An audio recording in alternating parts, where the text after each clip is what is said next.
Business Spotlight, brought to you by Cross Rhythms and Baba Baboon. I'm Sonya Farrell. This is Business Spotlight in partnership with Cross Rhythms City Radio and Baba Baboon. Joining me in the studio this week, we've got Jacob Styler, who's from Finch Technical Solutions. Hello, Jacob. Hello, nice to meet you, Sonya. Nice to meet you. Thank you. Thank you for coming into the studio. No problem. So, Finch Technical Solutions. You're a small business. Mm-hmm. How long have you actually been running, and what is the main sort of, the main priority or aims and objectives that you do with your business? So we set up in the early part of 2021. So we're quite a new business still, and we operate out of a education campus in Crewe, South Cheshire. Primarily, we're an outsourced IT provider, so a managed service provider. That's our bread and butter. So fixing your primary IT problems, emails, computers, printers, etc. And we offer sort of the on-site service, so no support tickets here. It's one of those, pick up the phone, you've got a problem and we'll sort of sort you out. And I suppose the other thing is that we specialise in cybersecurity. So that's quite a new thing for us. We've been doing it about 12 months, but it's kind of setting us apart from sort of some of the other IT providers that are out there. So yeah, that's a bit of a rough kind of background to... In a nutshell, what we're like. In a nutshell. I am intrigued, by the way. I don't know if you know the story behind your logo. Yeah, I actually created the logo. Okay. So when I was doing another job in another life, Peter Finch, who owns Finch Technical Solutions, came to me and said, can you create me a logo, something that kind of stands out? I like blue. And I said, okay, fine. And then I thought, well, your last name is the name of a bird. So... instead of a goldfinch, I went for a bluefinch. So yeah, that's hence the logo, hence where it come from. Yeah, it's quite striking. It sticks out, doesn't it? It's nice and bright. Well, yeah, that's the aim. Yeah, that's the aim. So going back then to IT support, and we'll come on to all different things and cybersecurity and attacks and all that. We'll discuss on Business Spotlight. But one thing I just want to first of all to ask you is something. I mean, even today myself, I was logging into something, password after password after password, every single day, and you're always told to not have the same password as well for security reasons, if you can. But really, how do we go about it? Because there is like I say, every day, daily, on a daily basis, you want to ask for a password of some sort. Yeah. So how can we best, whether it's as a person, individual, or as a business, look to find those or look for the best choices to select what password we're going to have? It's a really good question. It's often a topic that I'm talking about an awful lot. Very aware that these days that people do have a lot of passwords for a lot of things, and having the same password for most of them is probably just the easy way out. And the advice is to have a different password for everything. But the problem with that, unfortunately, is that you find that you're putting them on pieces of paper, or you're using an unsecure password manager like Google Password Manager in order to store them. So my advice, and the general advice I would say, is to use a password manager. Okay. So it's something that's secure and encrypted, but it stores all of your passwords. Some password managers have a kind of dark web scan, so if your information is leaked on the dark web, you can do something about it, i.e. change your password. And most of them are quite sophisticated these days, password managers. So they come with kind of like a password generator, so you don't have to really think that much about what it needs to be. So that would be like the advice, because it's simple, it's more practical for businesses, just on a day-to-day basis as they're trying to just carry on and do their work essentially. And the other thing I suppose that ties into this is MFA, multi-factor authentication. Okay, so when you log in, sometimes you're then prompted to put in a code that expires in like 15 or 30 seconds. So again, a password manager has that capability of building that in, so it's all in one place. But also, if you're kind of not willing to go down the paid route of a password manager, then there is a Microsoft Authenticator. So it's easy and free to set up, for one, and if you use an app usually on your phone, so you use Face ID or a thumbprint or a code of some kind to open it up, so it's got like a level of security involved. So password management and multi-factor authentication are the two common things that businesses are coming across more and more now. And does it matter, if you a smaller business, but up to a larger organisation, if you're using like a password manager, and you are a large sort of, organisation, large corporation, does it matter what kind of manager you use, or does it matter, do you have to have multiple different managers, or how does it work if you're on a big scale sort of business? So for a bigger scale, I mean, to be fair, most of the password managers that are on the market, they are scalable. So they start for like sort of one person, a one-man band sort of business, and it can go all the way up to however many people that you're employed by. So you can have one software or one license essentially, and have X many number of seats, we call them, so X many number of people. So we partner with a particular password manager. I'm not sure if I can mention it, but there is one on the market called Keeper. And it's quite a good password manager. There are lots of others out there. LastPass, I think Norton do one as well. So there are others that are available, but we find that Keeper's the most user friendly for people that are non-technical. I would class myself as non-technical, so the fact that I can use it is actually quite a good thing. So yeah, I would say you could use one piece of software for multiple different people essentially. And are you seeing sort of, even in the last 12 months or the last couple of years, are you seeing that these are becoming more and more popular now as well? Yeah, definitely. I mean, if you're in a regulated industry, so if you're governed by the FCA or by the Solicitors Regulation Authority, some of them give advice as to what kind of cybersecurity best practices you should have in place, and password management is quite hurt there. So you find that most of them sort of dictate that you should have them in place, but the National Cybersecurity Centre are the people that kind of recommend things like password management and encryption for businesses as a standard go-to for kind of protecting your business on a basic level. And you mentioned cybersecurity there then. So again, whether it's a small business, a one-man band, or a larger business, what do businesses need to look out for in regards to, cyber attacks, or what prevention measures can, be put in place really? Yeah, it's a good question, because it is a bit of a minefield. It's a lot to kind of get your head around. So I mentioned the National Cybersecurity Centre, so it's the government technical advisory group, and there's actually a new chief. His name's Richard Horn, and he did a speech yesterday about the prevalence of cyber attacks, and it affects everybody. So not just the big companies that you do see in sort of headlines, in the papers and on the news, etc. But it affects small businesses through supply chain primarily. There are other avenues of which people are being attacked, but supply chain, if you've got if you work with multiple suppliers, and their cybersecurity isn't the best, that's a gateway into your small business, and vice versa if you work with a big company, and they're attacked and you're not secure, then you find that you are a target. And often attackers don't target you as an individual business. They group smaller businesses together.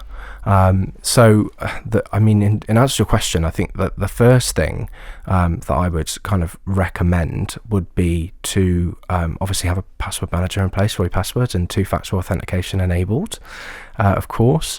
And if you are running a traditional antivirus solution, so the Nortons, the McAfee, or even if you've just got Windows Defender, or the standard Apple Defenders, then my suggestion would be to upgrade that, because the software and the technology is a little bit behind the times. So I often say that traditional antivirus is so last decade, because it is. There's a new technology on the market, and with IT generally, there's all these acronyms and all these names. So I try my best to understand them, but also interpret them for the everyday person running a business that's not technical. So the first is a solution called endpoint detection and response, and the keyword there, endpoint, is like a device, a computer, a printer, a phone, etc. And that technology is a real-time threat detection software. So it sits on your machine and it actively looks for threats. It looks throughout your environment, your network, the Wi-Fi, the network that you have installed at your premises, and it will essentially use AI and machine learning to look for advanced threats. So that's one part. the next part that kind of comes with the next generation I mentioned is managed detection and response. Okay. So that's where you bring people into the equation. So you have the software side, which sits on your computer, for example, and then you have the people side. And the people side is cybersecurity experts that sit in these big security operations centers that are amassed by screens, and they are constantly looking themselves for data and potential threats from around the world. Right. And when a threat is detected by the software and by their intelligence, they essentially notify us IT people, and we can remediate the threats. So endpoint detection and response is the new technology, but managed detection and response is the way forward to kind of bring people into it, because relying too much on the technology on its own isn't the best, I think, in my opinion. Yep. So bringing the people in, the SOC element, the security operations center element is the next thing. So that's an example of, when you mentioned there, of AI coming into the fore again, but being used as a tool, like you say, but still having that sort of human sort of input as well. Yeah, no, definitely. I mean, it's come with a lot of benefits, AI, and we see a lot of generative AI in our daily lives in the form of ChatGPT and Gemini. But in terms of kind of IT and technology, it's about the algorithms and about the machine learning, about understanding somebody's environment, but also, as I say, not just solely relying on it, by having people that are experts in cybersecurity look at these threats to help you sort of defend your business, essentially. And if a business, say they've only recently maybe, had something implemented or introduced to their business, whether it's to do with any sort of different cybersecurity that you've mentioned there, how often would you suggest, or are you supposed to be looking at to review it? Do you have to review it every 12 months, or does it just go on forever and ever and ever? It's always best to review things, just generally. I mean, once a year, if you've got an IT manager, an IT director, or you've got an outsourced provider like Finch Technical Solutions, then of course we will sit down with you and we will review where we are. So is the technology working? What's it picked up? Where are the sort of threats coming from? So yeah, it's something that we'd recommend doing at least once a year. If you're a larger organisation, maybe once every 6 months, once a quarter. It really just depends on the size of your business, really. Yeah, so to keep monitoring it, obviously, and seeing what activity is actually going on. Yeah, of course. And does it matter which sector as well of business? Is there sort of a particular sort of, industry sector that is such a more open to cyber attacks, like whether it's retail or anything like that, or e-commerce? E-commerce is definitely a big hitter, of course, because their infrastructure is the internet. But to be honest, there is no prejudice. National infrastructure is quite a big thing. That's what you hear a lot in the news and in the media, and some larger organisations. But really, if you've got information that you could be held to ransom over, or that is valuable to these sort of attackers and these threat actors, then it really doesn't matter who you are or what industry you're in. So we've mentioned AI, we've mentioned different technologies, and even since you've been working in the industry yourself, in the IT industry, what can you foresee, or can you see any sort of other developments or changes regarding technology that could be coming into play quite imminently? I don't think there is anything immediate. I think there will be a continuing development as we learn more about AI and as we learn more about threat. And the sophistication of those threats, the technology will just naturally develop. So the days of sort of an antivirus where you click on a link or you download something and it just quarantines it on your computer is now more of a sophisticated global view of your organization. So not are you only just clicking on links or downloading something, it's stopping people from accessing your network altogether, almost, and trying to prevent that from happening, to brute force attacks, they call them. I think as time goes on, it will just naturally develop, and as we learn more about AI, I think that will definitely play a big part too. And just one more thing I wanted to ask you, Jacob, as well. If, say, a business is out there, again, doesn't matter what size, but a business is out there and they aren't really taking much notice of their security, their IT security or anything like that. I mean, how, if something did happen, whether it was even just a small cyber attack or anything like that, how sort of, what kind of impact could that actually have on a business if they're not really taking much, notice of it, or it's just been pushed to the wayside? I've got personal experience of this, which is what's driven me into this in the first place. So I used to own a marketing and PR agency, and whilst I was relatively security conscious, I know I didn't have the right technical controls, didn't have password managers or anything like that. And as you know, in an agency environment, you handle multiple accounts, multiple passwords for things. And I was sort of the subject or the victim of a takeover. Okay. So the threat actors had profiled me as an MD of a marketing agency on my Facebook Business Manager profile.